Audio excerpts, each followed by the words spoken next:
Hello and welcome to the Cinementalist podcast for cinementalist.com. My name's Andy. Sitting next to me is Floki, our bearded dragon, who is in heat at the moment. Yeah. So apologies for any little clicks and taps. I've turned his light off. He's having an early night, but you may still hear him banging on the glass occasionally. Bearded dragons apparently just go mad in March. Poor libidinous little bastard. Yep, he is looking for a girl and there are none. And haven't we all been there? Well, not all of us, but you know what I mean. He's in the same boat as I am. You're all right. Well, you can do something about it, I suppose, whereas he can't. So there you go. I guess so, yeah. Once again, we start off this podcast with a masturbation joke. Here we go. Welcome to Cinementalist. This is what we do. Yeah, how have you been, man? So sitting across from me is Liam as well. Yeah. Yeah, no, he's here. It's not just me and Floki. That would be quite a boring podcast. I'm all right, actually, mate. I got up nice and early today, and I've just spent the entire day watching films. Excellent. What did you watch? Uncharacteristic, isn't it? I watched The Constant Gardener, which is, do you know that one? Ray Fiennes, based on the John le Carre. Yeah, I never saw it. Any good? Ray Fiennes, yeah, Rachel was. Yeah, it's good sort of conspiracy thriller about. I really like films about whistleblowing and paranoid thrillers, right up my alley. I watched The Master, the PTA one with Joaquin Phoenix and Philip Seymour Hoffman. Oh, really, yeah. Really, I'll tell you what, if you've never checked that out, that's a really mad, elliptical piece of work. It's come under sort of scrutiny for being impenetrable, but it's got a lot of interpretations and it's really fascinating. And if you want to see Joaquin Phoenix, the performance that should be being raved about as opposed to Joker, because everyone goes, oh, isn't he so great in Joker? Is like, if you want to see Phoenix's greatest performance, you should probably watch either The Master or You Were Never Really Here. And what else did I stick on? Oh yes, I remember.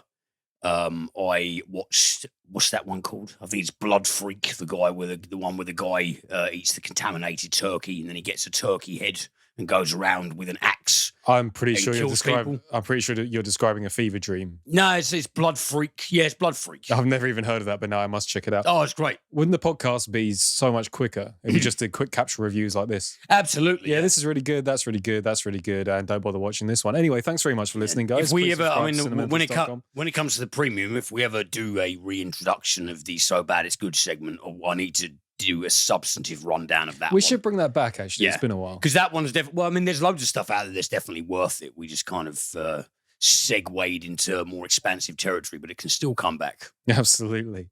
Yeah, our premium this week, by the way, for those interested, we're going to be doing, it was National Women's Day this week. International Women's Day. Women's Day, rather. Yes, not national, international. And so we're going to do a rundown of our favourite female performances in order to celebrate if that sort of tickles your boat, to mix my metaphors. Absolutely, yep. There's plenty of great examples out there, so we're going to be getting stuck right into those. Anyway, in the meantime, we got this podcast to do. So let's start off with some film news, shall we? What goodies have we got? Few new films in the works, as per usual. First one I want to start off with, just because the title alone makes this funny. This is an article from Variety.com entitled Kenneth Branagh to direct Bee Gees biopic for Paramount. What? Yes, that was sort of my reaction as well, yeah. He's been tapped to direct the upcoming Bee Gees biopic. The movie will centre on the life and times of the genre-spanning band following the humble beginnings of brothers Barry, Maurice and Robin Gibb into their journey to pop superstardom. Following their first #1 hit, How Can You Mend a Broken Heart, the Bee Gees went on to write and perform hundreds of popular songs and worked on the soundtrack for the 1977 film Saturday Night Fever. Ben Elton is apparently writing the script for this one. Are they going to do a dramatisation of the moment they call Clive Anderson a tosser and storm off his show? Oh, they must do. Yeah, I'd forgotten all about that. But yeah, that must feature, surely. I mean, I don't know why. I've seen that clip a million times and I've always thought to myself, why is he being such a massive prick towards them? Yeah. Because he gets other guests on the show and he banters with them. But with them, he was just being very just unpleasant. He always brought it up. I quite like Clive Anderson, but when you see interviews with him, he always brings up the Bee Gees thing as well. Yeah, it's actually, you didn't provide a good account of yourself. When you there, watch Clive. Shut up about that. Yeah, when you watch the clip, he's being a complete dick, seemingly without provocation. I wish they'd fucking been more verbally abusive to him, to be honest. Could have had a Sex Pistols Johnny Rotten moment. Yeah. But yes, I used to quite like Kenneth Branagh. In fact, I still do quite like Kenneth Branagh. And then I watched Artemis Fowl, and that just blew my mind as to how bad it was. It's just a whole misguided idea from the beginning. I don't think I've heard any good feedback about that film. What's his name? Josh Gad is very good in it. And that's literally the only positive thing. And Judi Dench is really, really funny. as well, and unintentionally so. But Oh, she's yeah, doing yeah. the smoker's accent where she says everything like this, and I would just piss myself. So she sounds like me. Yeah, but you and I imagine you sound like in about 30 or 40 years' time after the 60 fags a day have really kicked in. You know? But yeah, not a recommendation there. But hey ho, who knows? Bee Gees biopic, why not? Why not at this point? It could be great. Who knows? Here's something that might interest you. Elle Fanning has been cast as Ali McGraw in the new making of The Godfather film. So this is something we're starting to see more and more of these days. Films that are about the making of other films. Yes. Which is so meta, it sort of makes my brain hurt as to why. Who knows, could be interesting. I prefer it in documentary format, to be quite honest with you. So Ali McGraw was the former head of production at Paramount Pictures. And this Godfather making of biopic is apparently, the working title is Francis and the Godfather. So, yeah, fairly decent title at the very least. Imaginative. Yeah, sure. She was married to Robert Evans, and Evans will be played by Jake Gyllenhaal, alongside a cast that also includes Oscar Isaac and Elizabeth Moss. Directed by Barry Levinson, the upcoming movie will delve into the making of the iconic first Godfather film, which came out back in 1972. Any excitement for that one, Liam? Truthfully, not especially. No, I don't really get the concept of these, unless I could see if you were doing like Apocalypse Now, for example, if we're going to do another Francis Ford Coppola film, because that had a famously massively troubled production. Now, I know The Godfather had its issues as well. The studio didn't want Al Pacino, etc., etc., etc. I can see there's sort of a film to be made there, but I think if you're going to, I think there are more troubled productions that will make more interesting films than The Godfather. But Apocalypse Now had an absolutely fantastic documentary made about its creation by process. Francis Ford Coppola's wife, wasn't it? Wasn't it called Into the Heart of Darkness? Yeah. See, if you were to make it, you can. This is my point. You can make. There's the potential there to make a really stellar documentary about the creation of it. I'm all for that, but I don't. Why would you? I just don't really like. I don't jive with the concept of dramatizing it. I'd rather sort of, I'd rather it be pieced together in an actual documentarian fashion. But that's just me. Yeah, I mean, who knows? We'll review it when it comes out. Yeah, I think that's got a 50-50 chance. I like to be mistaken about everything that I have a bad feeling about. But there we go. Hopefully, it's cool. Here's another one here. John Wick director's new movie sounds like Indiana Jones with way more action. This is from Cinema Blend. Chad Stahelski kicked off his career in Hollywood doing stunt work, but he made the jump to directing with 2014's John Wick, which he co-helmed with David Leitch. While Leitch has since moved on to movies like Atomic Blonde, Deadpool 2, and Hobbs and Shaw, Stahelski is still holding the directorial reins in the John Wick franchise. He should have given up with 1, as far as I'm concerned. 1 I really enjoyed, 2 I thought was absolutely ridiculous, but I'm way in the minority on this one. Everybody seems to love the sequels. I thought the first one was really good, and 2 just the bulletproof suits just didn't do it for me. I remember you saying you think that with the sequels, the action sequences just proliferate until they're completely fucking off the charts, overwhelming. There's a close combat sequence in John Wick 2 that lasts for a good 15 minutes. And it's all close combat, bone snapping, wrist crunching stuff. And they fall down some stairs and then they start shooting each other at point blank range, but that's fine because they got bulletproof suits. And I know your brain's supposed to turn off, but mine didn't just turn off. It went out the window to Kazakhstan and never came back again. Just absolutely bizarre. Anyway, he is apparently doing a high-octane thriller entitled Classified, and this has been pitched as Die Hard meets Indiana Jones. The story is set in a top-secret military bunker, similar to the warehouse where the Ark of the Covenant was stored at the end of Raiders of the Lost Ark. This bunker contains relics retrieved during World War II that turn out to be incredibly powerful and dangerous. So this is exactly Raiders of the Lost Ark then. So, sorry, in the opening you said it was like John Wick meets Raiders of the Lost Ark. Is it John Wick and Die Hard and Raiders of the Lost Ark? Well, people are presuming that it's going to be like John Wick because this is the director of the John Wick franchise who doesn't appear to have done much else. So everyone, I think, is assuming that everything he makes is going to be John Wick. This will be one of those ones I end up reviewing on the premium because you won't want to watch it.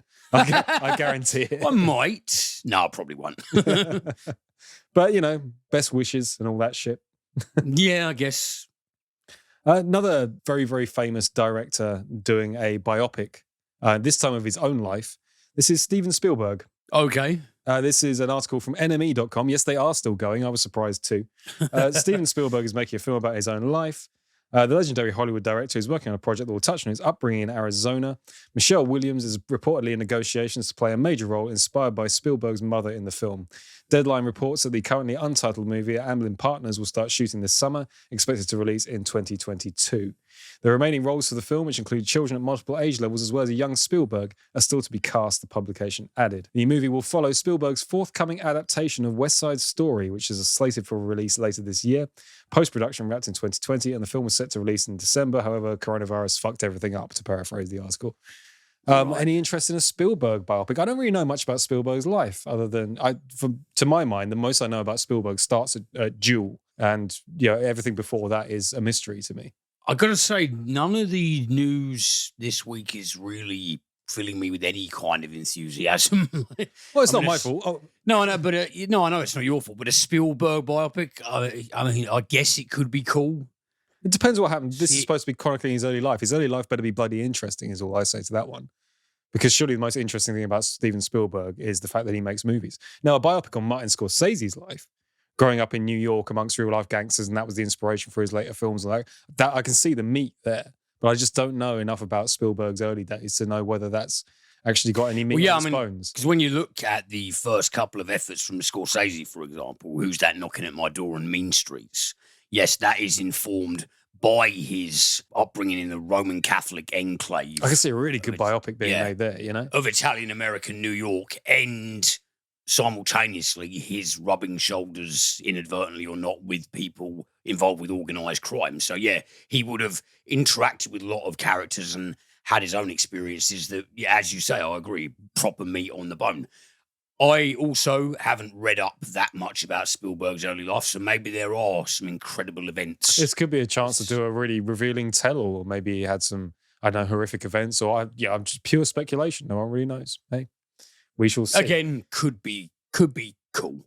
This might excite you, actually, because there's a couple of actors you really like and a director that I know you're fond of as well.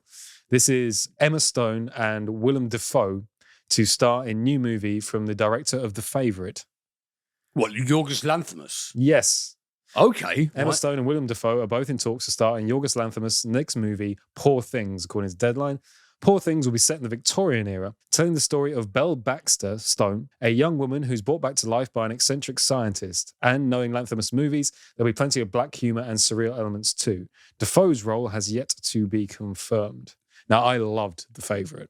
Oh, The Favourite's fantastic. I thought it was absolutely fantastic. Yeah, Emma Stone, I'm a big admirer of. And what's there to say about Willem Dafoe, really? He can make the phone book interesting. Really love both of those guys. And Lanthimos, I'm a huge fan of The Favourite.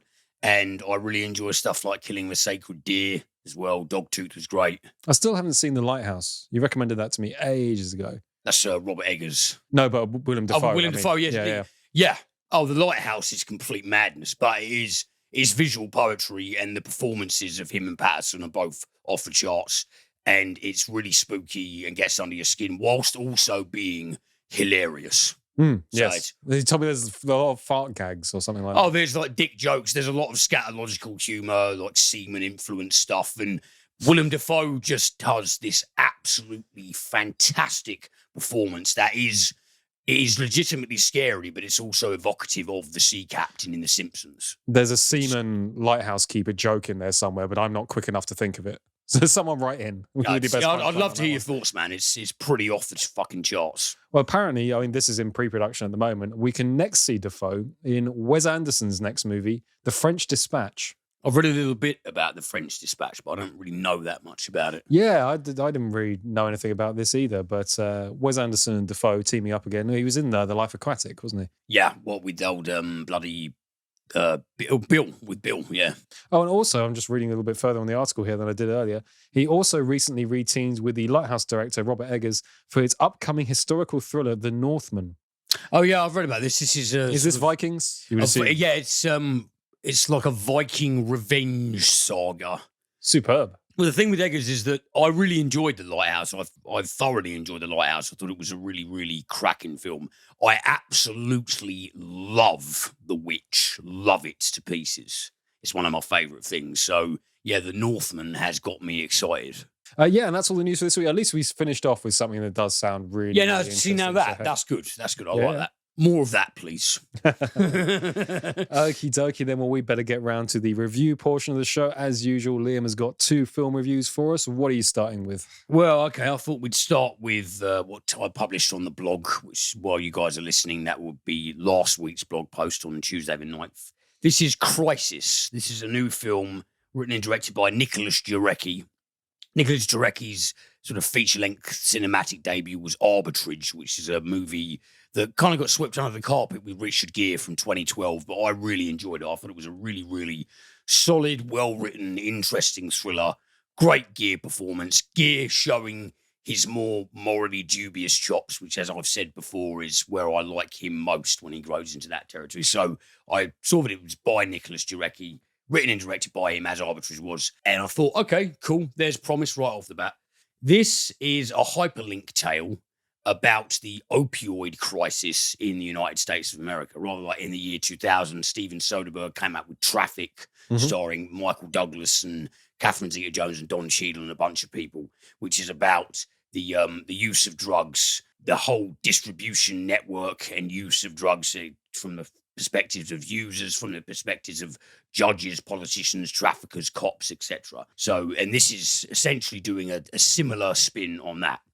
So in the opening of Crisis, there's a young guy who's apprehended at the US-Canada border, about 50 miles south of Montreal. The Mounties essentially grab him, but they're not mounted on horseback with the red uniforms. They're in the workaday shit with their submachine guns and that. So I take it they don't have to be mounted to be called Mounties. No, that's just that's like a ceremonial sort of dress, and when they're on horseback, I think that's what they used to do in the 20s, and now they just do it for purposes of parades. Sure. Yeah. Stuff like that. Like the Queen's Guard and the big bearskin hats. Essentially, yeah. So he's grabbed by the Mounties, and this pisses off a couple of very nasty Armenian drug lords who are operating in Detroit. And these Armenians happen to be, they're kind of pawns in this ongoing undercover sting, which has been put together by DE agent Jake Kelly, who is played by Armie Hammer, who's gone a bit weird recently. The accusations of cannibalism or something like that? And him talking about how much him like sending DMs to people about how much he loves anal and stuff like that. He's just gone a bit mad, to be honest. So crazy Armie Hammer stars as DEA agent Jake Kelly. And Agent Kelly, his personal life isn't so great. His younger sister, who is played by Johnny Depp's kid, actually, is it Lily Rose or Rosie, whatever the hell her name is? She's Agent Kelly's younger sister, and she's currently in rehab undergoing a very nasty detox for a severe addiction to Oxycontin. And he's juggling trying to take care of her with putting together this enormous intended bust where he can bring down several major drug cartels via a smuggling operation where they're going to smuggle fentanyl, which is basically quite a popular opioid medication. It's illegal in the UK, but it's available in the United States with very strict stipulations. It's popularly mixed with a load of street drugs like heroin and coke, and he plans to use this operation as a means to bring down several cartels. Agent Kelly's principal supplier for this fentanyl is a French-Canadian gangster boss named Mother, played by the Quebecois actor Guy Nadon. And Mother reveals to Agent Kelly that he has a list, or he's aware of the existence of a list of potential informants who could threaten to bring down this operation. Kelly thinks, well, this is from a contact within the police. My name's going to be on there. Oh, shit, I'm in trouble. I need to think of what to do. While all this is going on, Claire Ryman, who's played by Evangeline Lilly, she goes to Addicts Anonymous meetings to talk about her Oxycontin addiction that is very crippling and she struggles with every day. But she's got a 16-year-old son who she cares about very much and is committed to being a really good mother to him. One day he doesn't come home. She freaks out. And without giving too much away, she discovers that her son has his own involvement in the underworld of drug trafficking. And so she has a bit of a meltdown and tries to sort of gets thrust into a very uncomfortable journey of trying to rectify the situation. And then we have Gary Oldman as Dr. Tyrone Brower. Dr. Brower is a university professor who is hired by a pharmaceutical giant called Northlight to do research for them, so that they get the AOK to seek FDA approval and put their medications on the market.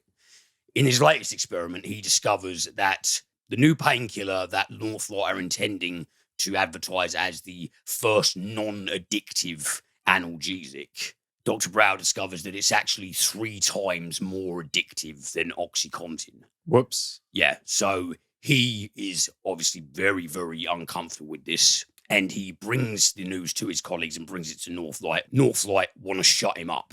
So they try and get him to sign a more expansive confidentiality agreement. He says no. So then they start getting a bit nastier, trying to discredit him. And so that strand deals with Dr. Brower's very frustrated attempts to blow the whistle and do the right thing and maintain a clean conscience. So it's all those tales interlocking against the wider Ness narrative of the opioid crisis and what it's doing to American society. So really, really like all of these 3 lead performances in this film. Armie Hammer is very good as Agent Kelly. Evangeline Lilly is the standout. She's absolutely fantastic as Claire Ryman. Gary Oldman does a very, very good job as Dr. Brow. All those performances are solid. But the problem with the film is everything that happens around them. Because, and I wrote this on the blog, the review that I submitted, Gary Oldman's arc in the film, it just feels like a really subpar version of The Insider. Now, I actually watched and tweeted about The Insider again recently. The Insider, I think it's one of Michael Mann's best films, career best shit from Russell Crowe and Al Pacino, about the true story of Jeffrey Wigand, who blew the whistle on Big Tobacco. And they even reference that in Gary Oldman's portion of the film. Well, I say portion, they all occur simultaneously, but, his narrative particularly. And yeah, I just thought to myself, what does this feel like? It's like, yeah, this feels like The Insider, except really lamely done and not very gripping. Gary Oldman, his performance is good. It just needs a better narrative to drive it. Same as Evangeline Lilly's portion as Claire Ryman.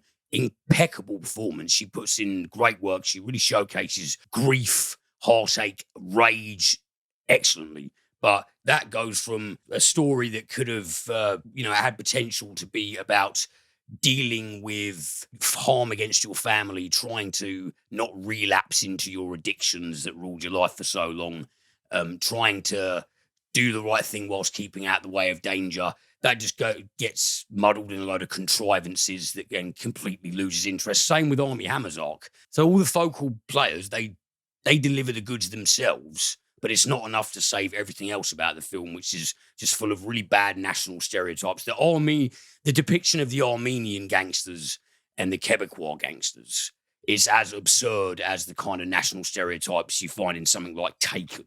Right, okay. That's why I said, it's just really hammy, lame.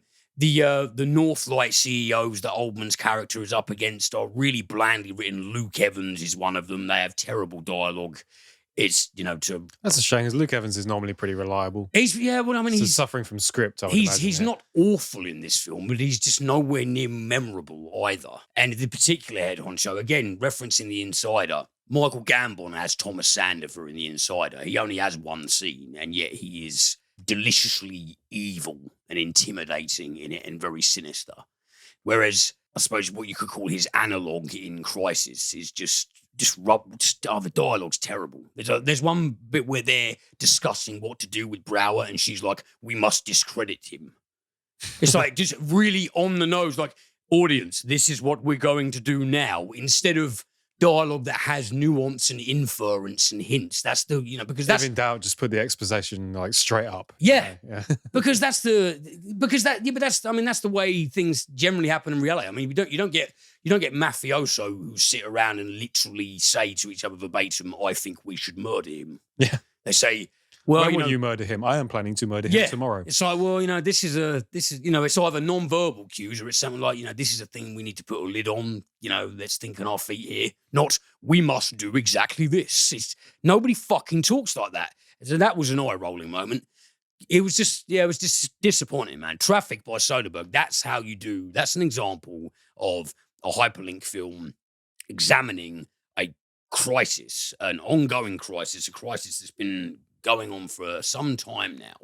Addiction, the war on drugs, how one feeds the other, how one is definitely not making the other better by any stretch of the imagination, and how it affects people from all walks of life and the ramifications, etc., etc. Soderbergh did it really, really well. And I'm really disappointed because I thought with Jarecki, with the brilliance that was, I thought Arbitrage was a fantastic film. I thought this guy has got really great writing chops. He knows how to build scenes. He knows how to just basically get a really great story and great performances out of people. He got the performances out this time round. It's just that the story is for shit. Nicely shot, nicely scored, looks pretty. That's it. It's just, yeah. End of. Yeah, it's just disappointing, man. It's just disappointing. It's just the silliness of it was so disappointing. So yeah, never mind. Never mind. Yes. What else have we got this week, Liam? Something better? Yeah, slightly better. We got Moxie, the new Netflix film directed by Amy Poehler. I was gonna say, isn't she starring this as well? Yeah, well, she plays the main character's mother. Ah, okay. So yeah, I'd say, just as a quick note before you get going, I've been rewatching Parks and Rec recently. Yeah. And of course, the favourite thing to watch for in Parks and Rec, I think most people are fans of this, is Nick Offerman's performance as Ron Swanson. Absolutely. But watching it through for the second time round, I mean, I noticed it the first time round, but the second time round makes it even clearer. Once you get past that, Nick Offerman actually absolutely nailing that overly machismo character. Amy Poehler is fantastic. Oh, I like her, man. She's fun. Her comedy chops are so quick. She delivers so nicely. Yeah, Amy Poehler's cool. She does have excellent timing. Big fan of her, yeah. Yeah, absolutely, man. Well, Moxie stars Hadley Robinson as Vivian. And Vivian is a high school student. She lives with her mother, Lisa, who is played by Bipolar. No. Very good. That was unintended. Yeah, so Vivian, high school student, lives at home with her mother, Lisa. And the school she attends is very much, I suppose you could say it's just a girl/woman's worst nightmare. There's a very toxic strata that exists at this school where all the girls, every single term that starts, the girls are ranked in this rather distasteful and revolting list that gets sent round to everyone's smartphones. Like everyone rates like, oh, which girl is best looking, who has the best arse, who is the most this, that, the other thing. Very crass and like vile stuff. And this is overseen by the sort of resident villain jock at the school named Mitchell, who is played by Patrick Schwarzenegger. He's been getting about a bit recently, isn't he? He has, yeah, and he actually does a really satisfyingly detestable turn in this film. And yeah, so they contend with this every single term. The girls are essentially they're downtrodden, they're objectified, nobody takes them seriously. The principal, Shelley, played by Marcia Gay Harden, she just completely brushes off all of this behaviour as like, oh, it's just boys being boys. Just don't pay any attention to it. Who cares? She just, oh, it doesn't matter. Well, Vivian's school gets a new arrival, Lucy, played by Alicia Pascal Pena. And Lucy is almost immediately harassed by Mitchell, the douchey jock, played by Patrick Schwarzenegger. And Vivian finds her in a hallway after a lesson and just says, oh, I know that guy. He's just always been really annoying. He's just been a jerk since like we were in second grade or something. You know, just keep your head down and he'll pick on someone else. And Lucy says, well, no, I'm going to keep my head up all the time. You know, I shouldn't have to ignore him. He should just leave me alone and stop being such a piece of shit. And so Vivian's like, oh, okay, fair enough. And she goes home and she talks to her mother, Lisa, about it. And Lisa starts telling her about when she was in school and her and all her friends, they just didn't put up with any shit whatsoever. They listened to Bikini Kill, which is obviously quite an iconic Riot Girl band. They would never take any shit from the guys trying to push them around. They wouldn't capitulate to authority at all. And the more Vivian starts to come out of a, you know, sort of uncertainty shell and she starts to feel angry and resentful about the way the males at the school treats, not every single one of them, but the way a lot of the males treat the girls and just treat them like they're objects and pieces of shit. She starts to sort of gain more of a feminist consciousness and she starts to create this zine called Moxie. And she anonymously posts it. She puts copies in the girls' bathroom and all around the schools. And this movement starts to gain a bit of traction and sort of slowly swells up into a feminist uprising at the school when it's sort of like a coming-of-age journey of self-discovery, but with a sort of a ferocious and confident message of equality as well in a sort of serio-comic capacity, if you like. This film It's got a lot. It's actually got a lot of cool stuff going for it. I did legitimately laugh out loud in many places. I think with Poehler, because it's based on a novel, but I think with Poehler directing and her script contributions, there are actually many, many good gags in this film that land. It is actually pretty funny, and it does have a good message that, for the most part, is actually very well communicated. The only parts where I was a little bit uncertain about it was Principal Shelley, as played by Marcia Gay Harden. I wasn't certain, but I think her character is something of a satirical figure to highlight the sort of ridiculous conclusion that ignoring the plight of women can reach, and arguably has reached in many contexts throughout history. But she just seems to be so willing to allow the most egregious behavior to completely slip by her. I thought, I'm trying to think if that takes me out of it a bit. It feels a little bit weird because she's just brushing off things that I think school authorities would actually call the police on her for. You would hope, but then sometimes you read stories coming out of schools where you think, my God, that went unchecked. Yeah, she her indifference is actively abetting such heinous and unacceptable behavior, the most disgusting kind of harassment that you think surely this woman would have lost her fucking job by now. But I'm also willing to concede that actually might be a very sort of satirical jab that maybe I just didn't latch onto with immediacy.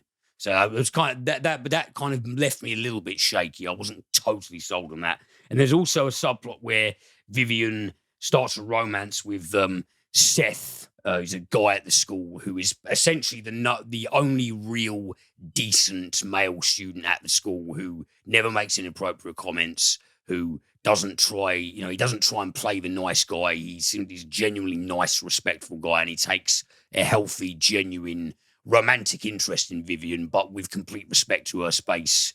And he supports her endeavor because there's a thing where he essentially finds out that she is Moxie, but he keeps it under the lid for a long time until events sort of explode where, I won't really give that much of it away. But mostly, this is actually a nice, funny film. And it does have a good message for not only young girls, but pretty much everyone. Because, the behavior in this film, the behavior of Patrick Schwarzenegger in this film, I've heard a lot of people saying, oh, come on, who actually behaves like that? Well, yeah, I've seen and heard about it happening a plethora of times. You do get people out there who are just such disgustingly misogynistic bullies that they will openly, a girl rejects them and they shove them, they call them names. Yeah, I've seen. I think it's unfortunately so, but it's very disingenuous to say, oh, come on, who acts like that? Plenty of them do. I understand that maybe it's been amplified for the purposes of the film, but then again, that's what films do because they're telling a story. But no, this is actually, it's just a nice film. It's a nice, funny film, but it's got a social conscience behind it that, for the most part, carries off very well. As I said, the character played by Marcia Gay Harden, I was a little bit shaky on that in terms of whether or not it was supposed to be satirical, because it is completely absurd how much she's willing to just brush under the carpet. And I don't think the subplot with the character of Seth was actually necessary. Apart from that, I enjoyed it. Excellent. It's cool, yeah. I'll be giving that It's good.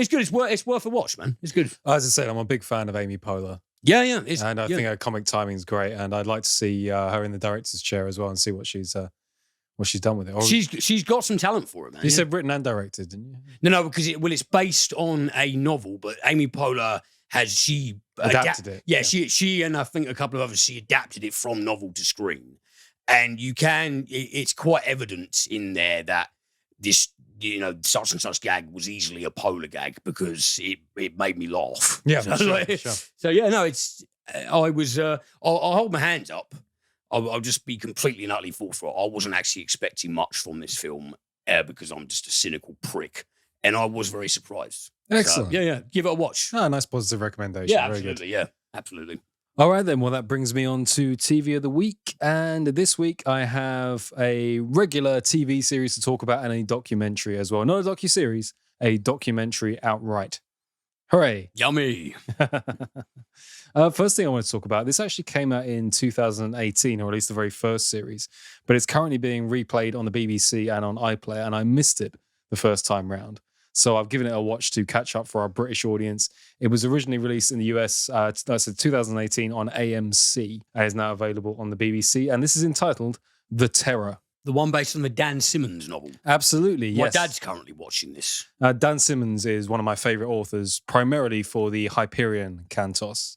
I genuinely believe they're the best books I've ever read. Carrion Comfort's great as well. Carrion Comfort was fantastic. I've never actually read The Terror. Did you read The Terror? Yeah, it's great. Yeah, okay, cool. So you know what I'm talking about here. For those who don't, the first series of this show is based upon the real-life lost expedition of Captain Sir John Franklin in the 1800s, 1845 to 1848 to be precise.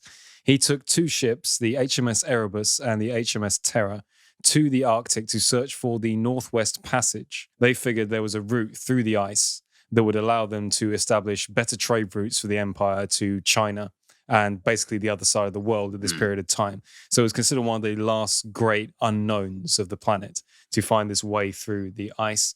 The Erebus and the Terror themselves were originally captained by James Ross, who had a second in command, Francis Crozier.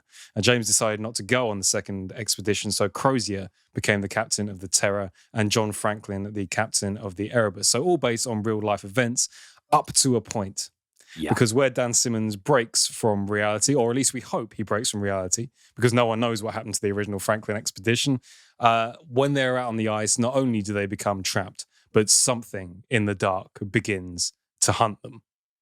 And that's a really easy place to leave it. A really easy setup on that one. Yeah. They are off exploring within the ice, and something is hunting them in the darkness once they become stuck.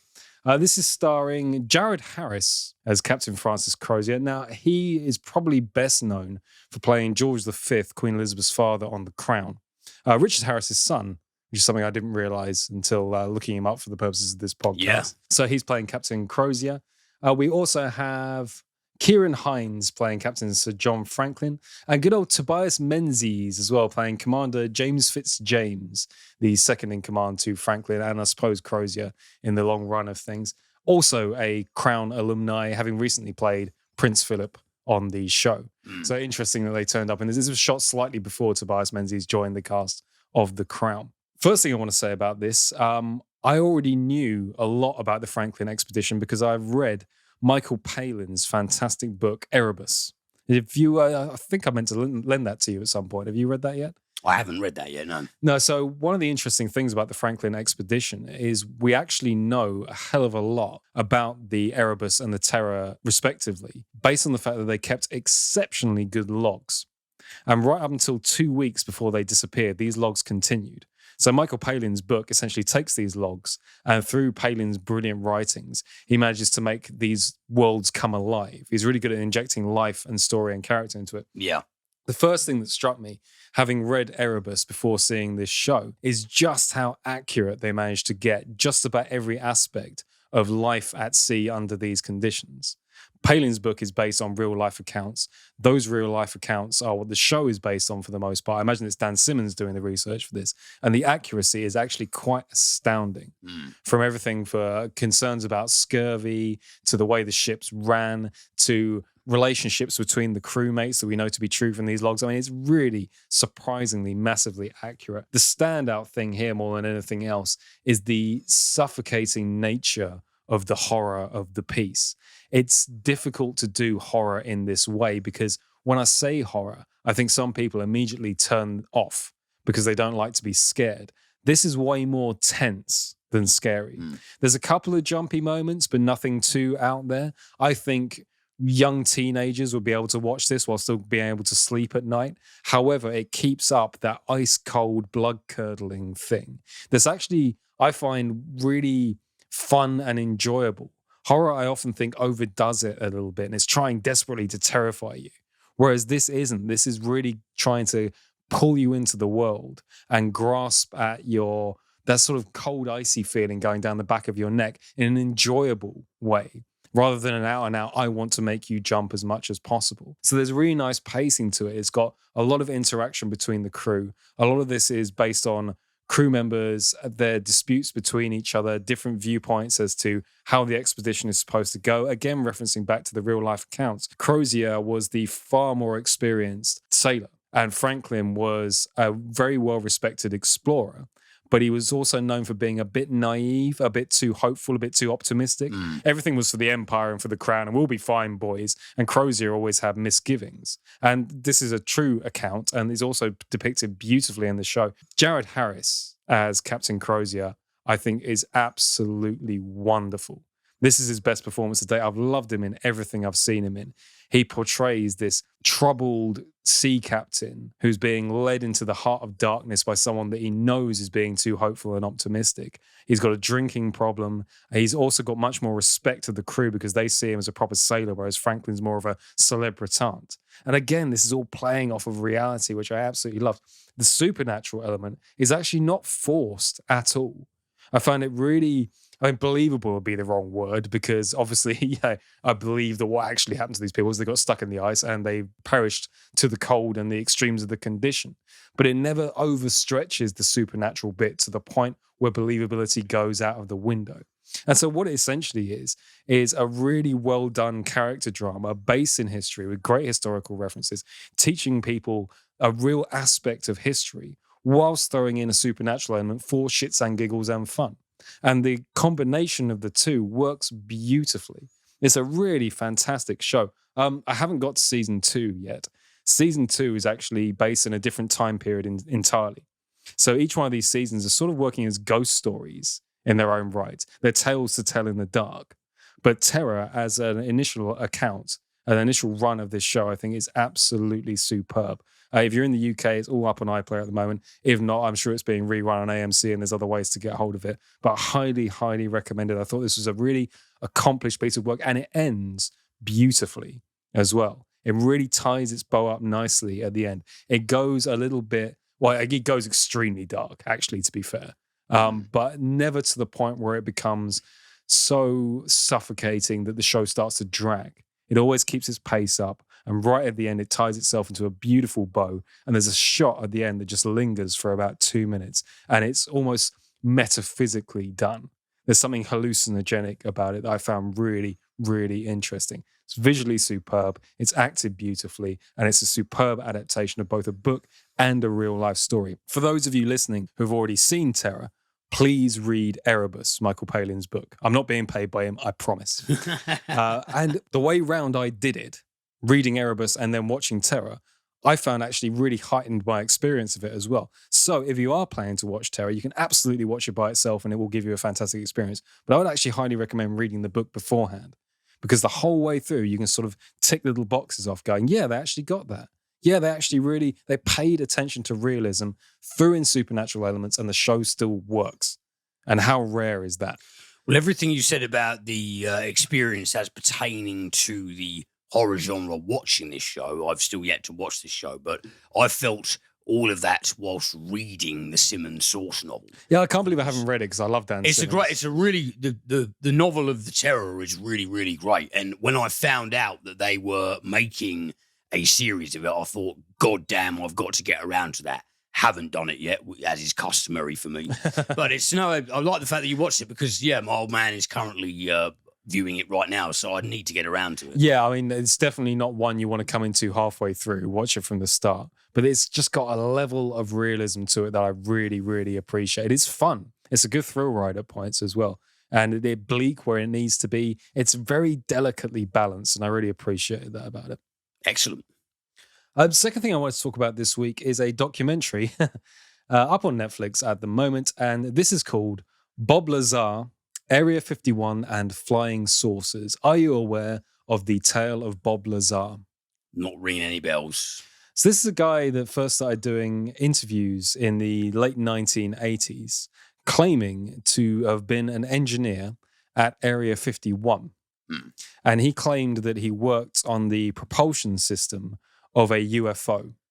This propulsion system was capable of manipulating gravity. So many, many years later, we have this documentary that is attempting to go back over his story, interview him again, and see whether there might be any credibility to his claims. Now, I know immediately there's going to be people going, yeah, but stick with me on this, okay? So the first thing to say about this is there's a narration by Mickey Rourke. Okay. And the narration doesn't work at all. Oh. Because what you get is interview snippets of Bob Lazar saying interesting things about whether he may or may not have worked at Area 51. And occasionally Mickey Rourke chips in and does something where he says something like, "Isn't it funny the way paths don't always lead where you expect them to lead? If two paths lead down the same road, then what road are we going down?" Really makes you think, doesn't it? And then it cuts back to, and you think, what? Who the hell hired Mickey Rourke? I mean, Mickey Rourke doesn't know what he's talking about, okay? But what the interesting about this is that I am not prone to conspiracy theory in the slightest. No. Okay, I'm always the first person to stick my hand up and go, bullshit, right? Yeah. And this guy said that he worked at Area 51 in the 80s, working with UFOs on a gravity drive. Okay, so it's immediately like a spurious claim. Having seen this documentary, I've got a really weird, funny feeling that at least some of his story might be true. And I'm uncomfortable with that fact. There's certain things flagged up by the documentary that actually do make a lot of sense. One of the things Bob Lazar said in the 80s was that in order to get into his laboratory at Area 51, they had a machine you had to use before you went through the door that measured the bones in your finger, because apparently the bones in your finger are unique in terms of their dimensions to every single human being. And this is just something he threw in as part of the tale. A couple of years ago, there was a machine declassified by the US government that would have been used on secret military bases at the time that does exactly that. Which immediately makes you think, okay, so the only way you could have possibly known that would have been if you had super high classified clearance to a government institution. A lot of people throughout the years have said to Bob Lazar that he didn't work. He originally said he worked at the Los Alamos nuclear laboratory. And Los Alamos denies that he ever worked there. The documentary uncovers that actually he's listed in their phone books at the time that he was supposed to be working there. Also, during this documentary, when he started talking about there's supposedly an element that he was working on that allows this drive to manipulate gravity. At one point in the documentary, he mentions that he may or may not have taken some of this element with him when he left. The day after he says this, his house was raided by the FBI, the CIA, and a million other government agencies as well. There's actually some real credibility to some of the stuff he's saying. He constantly points out, I mean, this guy is a genuine scientist. He runs his own laboratory now. He does his own experiments, and he's actually quite well regarded within the scientific community. He mentions at several points that, look, having said all this information, this hasn't done me any favors throughout my life. People think I'm a kook. And it's constantly just, I've been beset on all sides by the stupidity of evil men. This actually hasn't done me any good whatsoever. And have I changed my story at any point? No. And I know it sounds wild to sit here on this podcast and say perhaps there might be some credibility to this guy's story, but my bullshit detector, I like to think, is fairly finely tuned.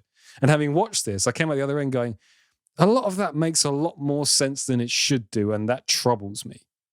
Well, so the company who denied his existence were lying. Well, maybe or maybe not, but his name is in their phone books at the period that he's supposed to be. They also contacted the guy that he said interviewed him for the government role. And the guy said, yeah, no, I remember Bob Lazar. I did interview him. And my role was to interview people for high-level classified government institutions. And that's all I can say on it. So he certainly had a very, very high level of classified clearance. And he knew some things about Area 51. He worked at, I believe it was Lab 4. And Lab 4, at the time in the 80s when he first started talking about this, was nobody had any knowledge of this. Now, later on, now certain things have been declassified. There was indeed a Lab 4. So he knew that as well. A lot of his story actually checks out, which is utterly bizarre. Now, before you go jumping on this documentary, I've got a few things to say about it.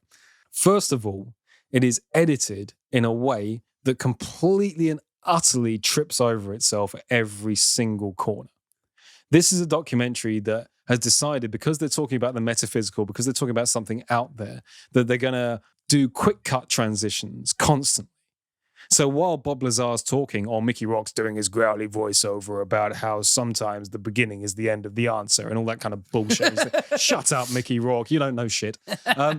While it's doing all of that, it's flashing these hallucinogenic images of nuclear test explosions and searing psychedelic colors and things like that. You just go, you know, when you watch something on your laptop and you realize there's a crumb on the screen, and you go, get out the way. I kept wanting to do that with this documentary, with the editing.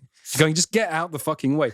The soundtrack as well is constantly going bleep bloop bloop bloop bleep bloop bloop bloop bleep bloop bloop, mix really way too high in the mix. You go, hang on a minute, I can't hear Bob Lazar. And I'd like to hear Bob Lazar because what he's saying is actually quite interesting. I've never seen a documentary actually tread on its own subject so much. Because every time you get an interview snippet with him, you go, that's actually a really interesting, compelling story. And the show won't stop editing over the top of it.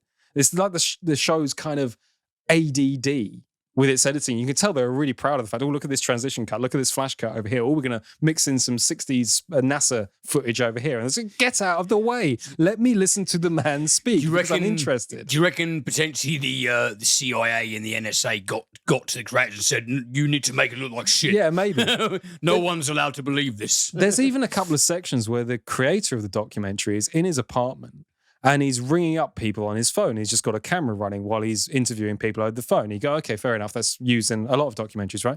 But they've got two cameras set up. One that's showing him sitting at his kitchen table and one that's showing his sofa with him at like 3/4 of the frame in. And while he's doing these phone calls, it's cutting back and forth between these two cameras. You're just sitting there going, stop it. Would you please just stop it? Yeah, there's absolutely no need for it. It's like edited by a 16-year-old college kid that's just starting to get he thinks he's being really edgy with his editing. And it's very, very frustrating. Some of the interview footage from the 80s, they're doing like digital glitches on it to make it seem like the transmission's dodgy. And you think, well, the footage isn't that great to begin with because it's 80s newsreel footage.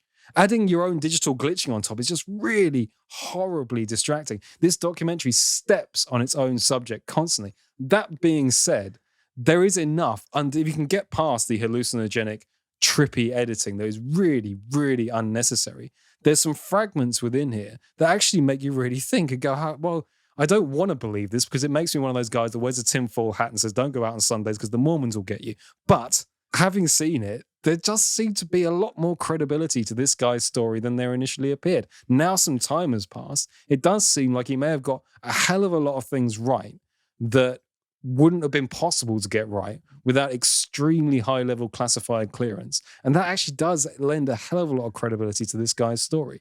So, I mean, watch it by all means, but I don't know, wear sunglasses or something because the visual editing is that bad. And Mickey Rourke, I was purely there to pick up his paycheck, but yeah, what were you expecting otherwise?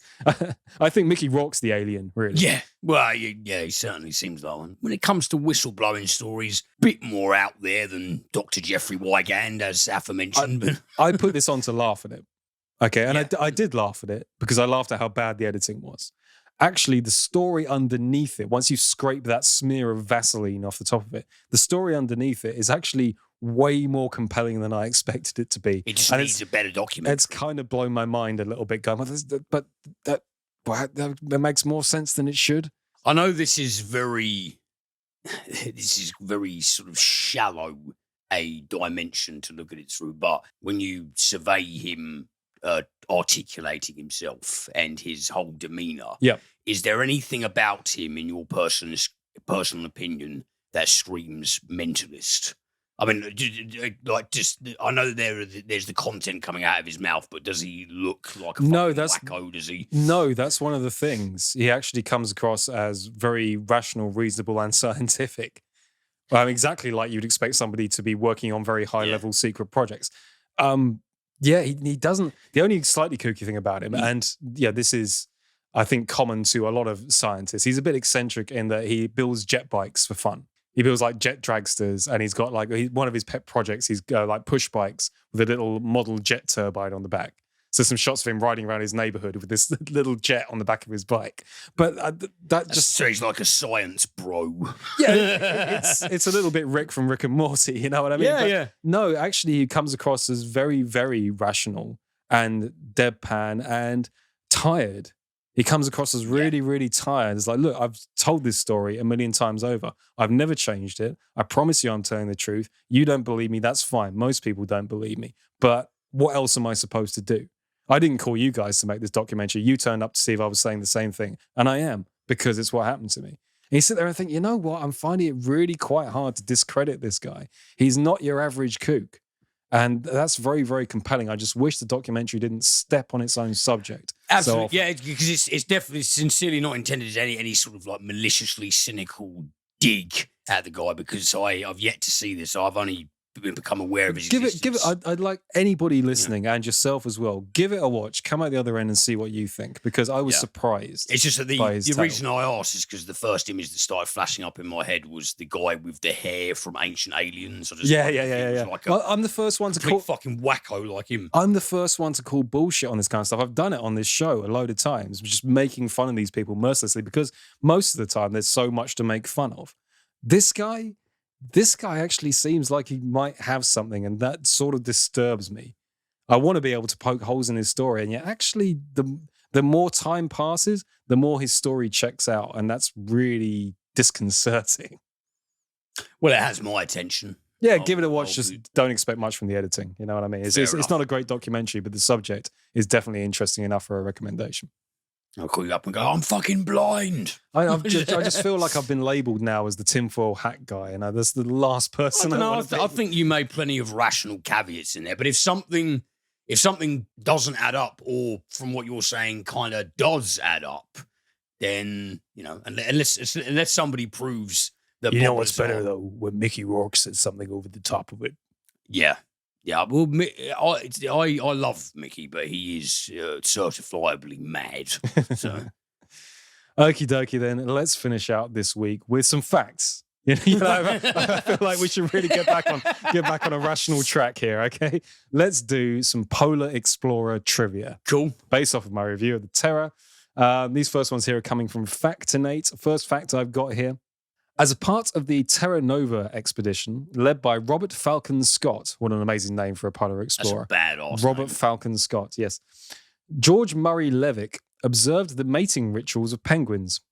During his observations, he noted that the male penguins performed sexual coercion, had sex with other males, and practiced necrophilia of dead females.